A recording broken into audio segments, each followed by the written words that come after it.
there are objects buried under ancient cities that should not be there. In Turkey, a Bronze Age ship sank 3,300 years ago, carrying 10 tons of copper, 40 tin ingots, 175 glass cylinders, and a golden seal belonging to an Egyptian queen. The only seal of that queen ever found anywhere. In Italy, 2 palace ships were pulled from the bottom of a lake in 1932. Inside were functioning ball bearings, caged bronze spheres that allowed platforms to rotate. 900 years before the device was supposed to have been invented. In Greece, a corroded bronze lump sat in an Athens cabinet for 2 years before anyone noticed the gears inside. 37 interlocking gears. It calculated the orbits of 5 planets, predicted eclipses, and tracked a 4-year game cycle. And the year was approximately 65 before the Common Era. In Egypt, a 142-foot ship was found disassembled into 1,224 components in a sealed pit. It still smelled of cedar. These are 8 ancient ships that should not exist in the historical record. None of them have a complete explanation. In 1954, an Egyptian engineer named Kamal El-Malak was doing routine clearance work on the south side of the Great Pyramid at Giza. On the 26th of May, his crew hit something solid beneath the sand, a row of massive limestone blocks sealed flat against the bedrock. He had them lifted. Below was a pit cut directly into the rock. Rising from it was a smell that stopped him completely. Cedar wood. 4,500-year-old cedar wood, still fragrant. Still releasing its oil into the desert air as though it had been sealed the previous afternoon. Inside, arranged in 13 careful layers, were 1,224 individual wooden components. They were not thrown in. They were sorted, laid in a precise disassembly order, each piece marked with instructions in hieratic script telling the next person exactly where it belonged. Someone had packed this ship the way you pack a flat-pack cabinet, except that no one was supposed to come back for it. Reconstruction took 14 years. The man who did it, Ahmed Youssef Mustafa, had to learn ancient Egyptian boat building from scratch, studying tomb paintings, river models, the marks on the wood itself. When he finished in 1968, he handed engineers a completed vessel 43.4 meters long and 5.9 meters wide. They examined it. Their conclusion, it would float today without a single modification.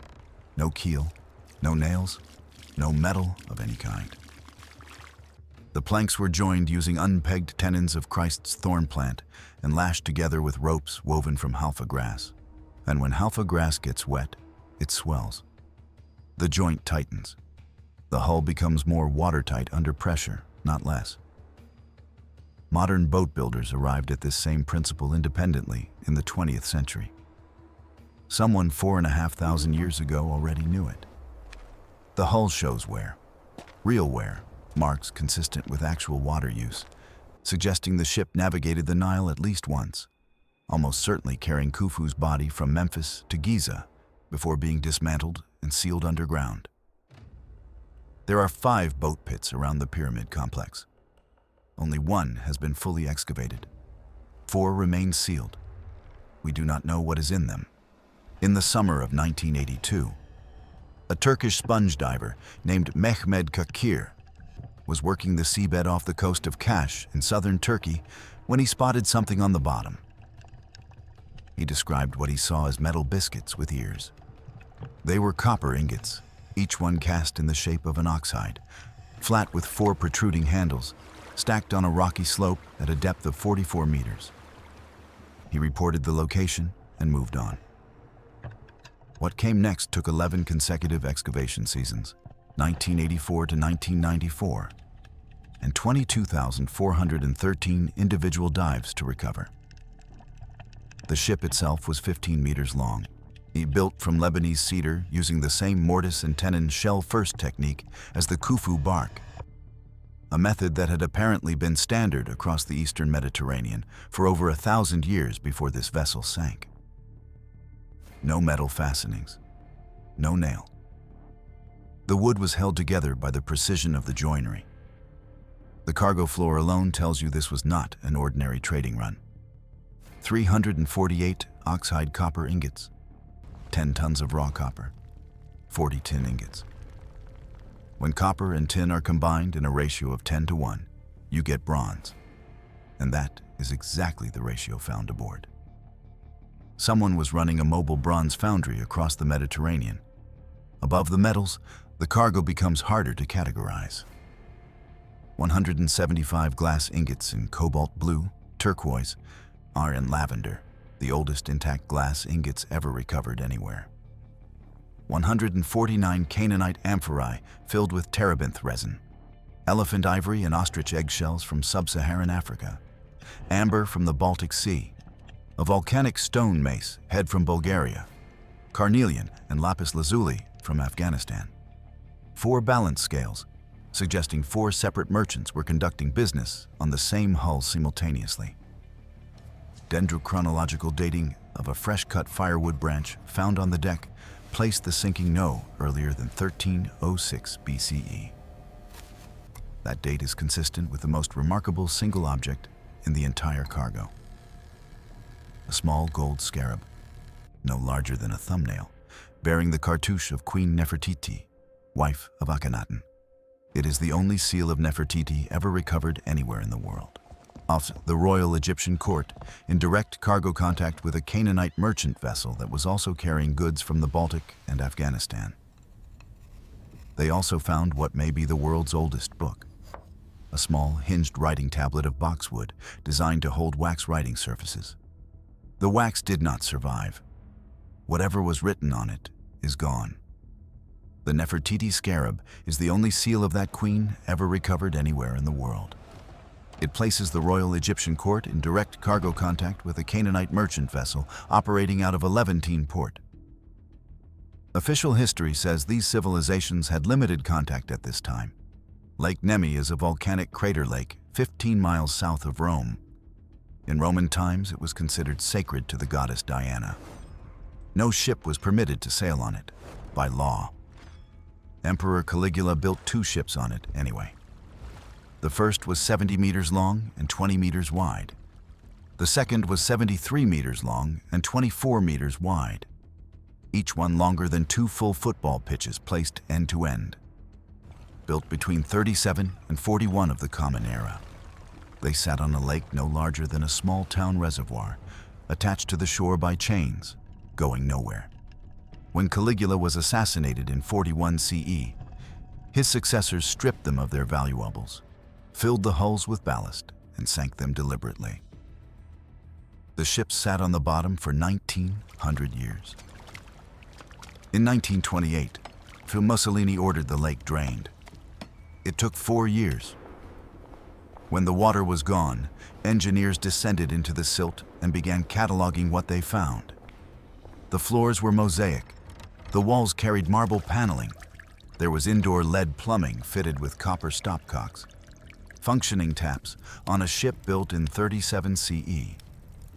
There was evidence of underfloor hypocaust heating, the Roman equivalent of radiant floor systems, running hot water on a pleasure barge nearly 2,000 years ago.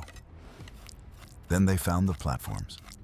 One rotating platform was mounted on caged bronze balls, small spheres held in a circular wooden housing, allowing the platform above to spin with almost no friction.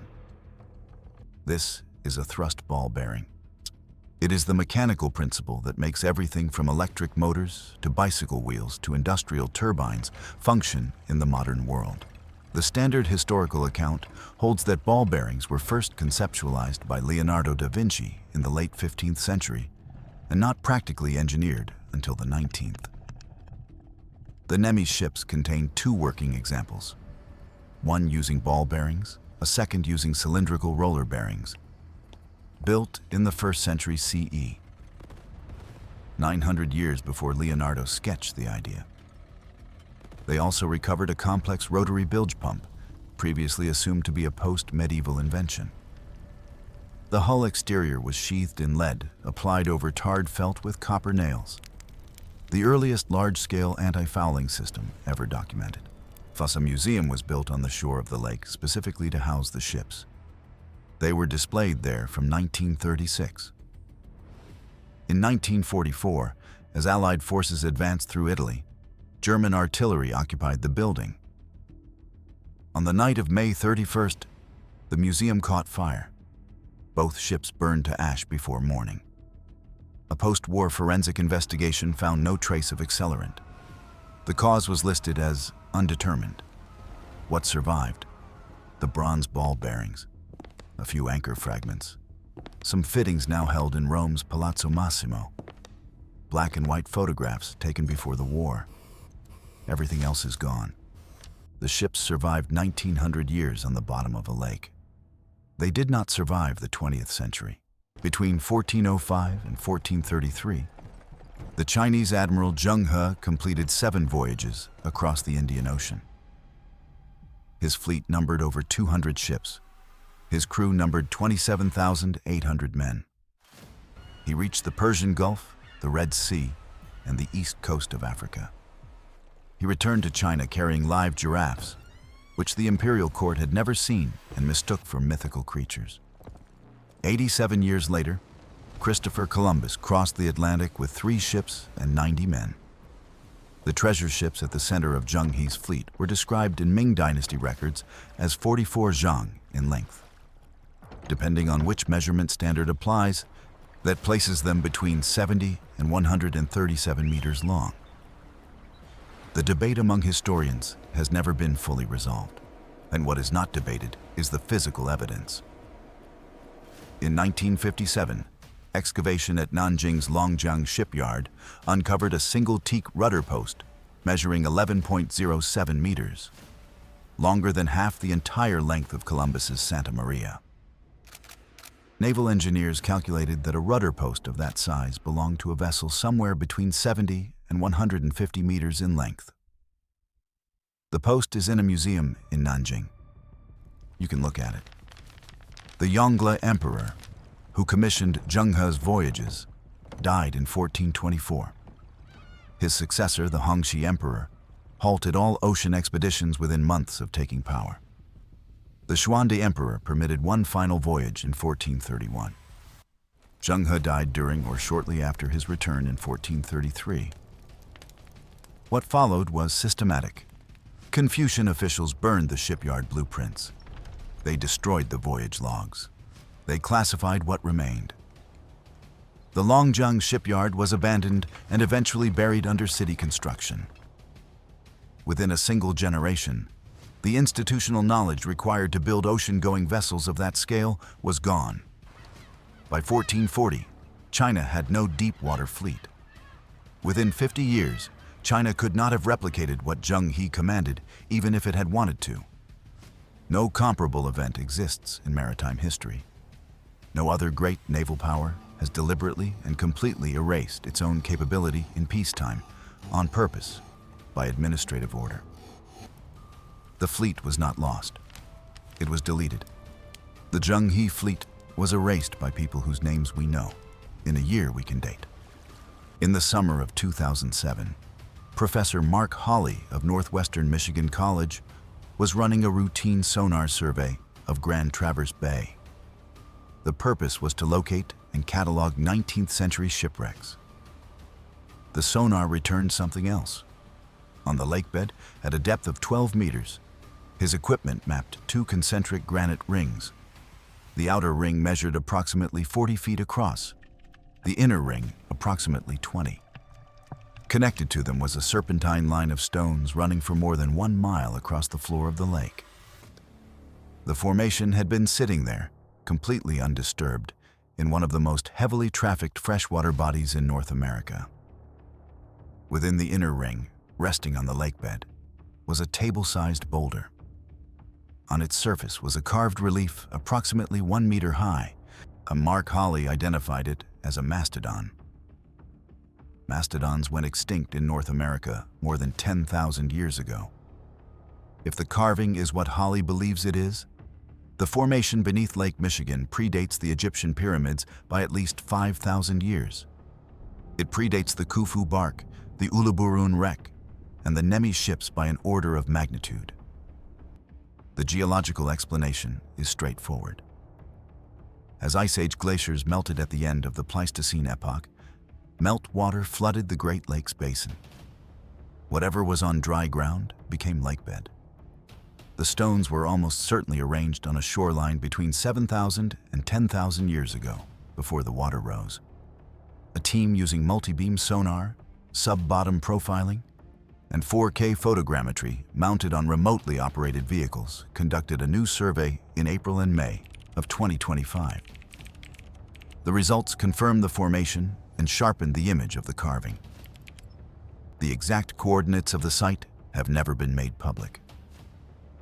The Grand Traverse Band of Ottawa and Chippewa tribes requested the location be withheld to protect what they consider an ancestral site. Independent diving requires a permit. That permit has not been granted to any private researcher. You cannot go there. You cannot verify it yourself. You can only look at the sonar images and decide what you think the carving shows. The Atacama Desert in northern Chile receives between 0 and 15 millimeters of rain per year in its driest regions. One monitoring station recorded 0.5 millimeters annually between 1964 and 2001. At that rate, it would take 120 years to fill a coffee mug. NASA uses the Atacama as its primary test site for Mars exploration vehicles because the surface conditions are the closest match to the Martian environment available on Earth. In 1997, during excavation work in the Atacama, workers reported finding a wooden ship buried 10 feet below the surface, 40 miles from the nearest coastline. The hull was wood, the fittings were iron. The ballast stones and rope were consistent with a 16th century Spanish vessel. No living person, no flood record, and no geological survey has produced an explanation for how it got there. The largest tsunami-driven inland displacement of a ship ever documented in Chilean coastal history is 3 kilometers. In 1868, a catastrophic earthquake and tsunami dragged the USS Wateree roughly 3 kilometers inland at Arica. 3 kilometers. The Atacama ship is 40 miles from the coast. That is 64 kilometers. There is no recorded seismic or hydrological event in the geological history of northern Chile that approaches the force required to move a full wooden vessel 64 kilometers inland and bury it 10 feet underground in the driest desert on the planet. The ship has not been formally excavated by any academic institution. No peer-reviewed study of the site exists. The discovery lives in exploratory field reports. The vessel remains in the ground. No salvage operation has been announced. No museum holds its contents. No university has claimed the dig. It sits there. If it is there, that qualifier matters. In June of 1947, radio operators aboard at least 2 American vessels and multiple Dutch and British listening posts in the Strait of Malacca received a Morse code transmission from a Dutch freighter called the Ourang Medan. The message, later transcribed in the May 1952 issue of the United States Coast Guard's Proceedings of the Merchant Marine Council, read as follows: all officers, including captain, dead in chart room and on bridge. Probably whole crew dead. Then a few seconds of confused dots and dashes. Then 2 words: I die. Then silence. The American vessel Silver Star changed course to respond. When her crew located the Ourang Medan and boarded it, they found the deck covered in bodies. Every member of the crew was dead. The bodies were on their backs, arms outstretched, mouths open, eyes wide, staring upward at the sky. Faces locked in expressions described by the boarding party as frozen terror. There were no wounds, no blood, no signs of struggle on any body. The ship's dog was also dead. The radio operator was found at his station, headset still on, his hand resting on the Morse key.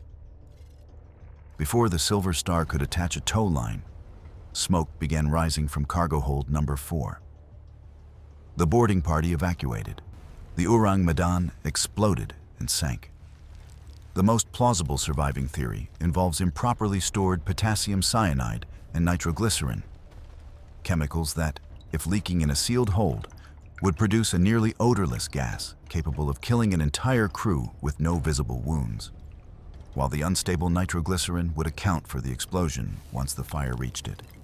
It is a coherent explanation, and it requires the ship to have been carrying illegal or unregistered cargo, which would explain the absence of a manifest. The Ourang Medan does not appear in Lloyd's Register of Shipping. No construction record exists in any Dutch, Indonesian, or British archive. No confirmed photograph of the vessel has ever surfaced. The Silver Star's own logbook contains no entry for the rescue operation. No member of the Silver Star's crew ever gave a confirmed public interview about what they saw. The story was published 3 times in the Dutch-Indonesian newspaper De Locomotief in 1948, and once in an official United States Coast Guard journal in 1952. Something was reported. Something was seen. Something burned and sank. The Ourang Medan may be a fabrication built on a real event, or a real event that was deliberately stripped of its records. Either way, it is the last ship in the pattern. Notice what every ship in this video has in common, not what it contained. What was done with it afterward. The Khufu barque was sealed under 40 limestone blocks and left for 4,500 years. The Nemi ships were sunk by the emperor who built them, raised after 1,900 years, displayed for 8, then burned overnight. The Zheng He fleet was deleted by administrative order. The Antikythera Mechanism sat in a cabinet for 2 years before anyone looked inside, and the tradition it belonged to vanished completely. The Lake Michigan site has been confirmed twice by sonar and remains undivable by policy.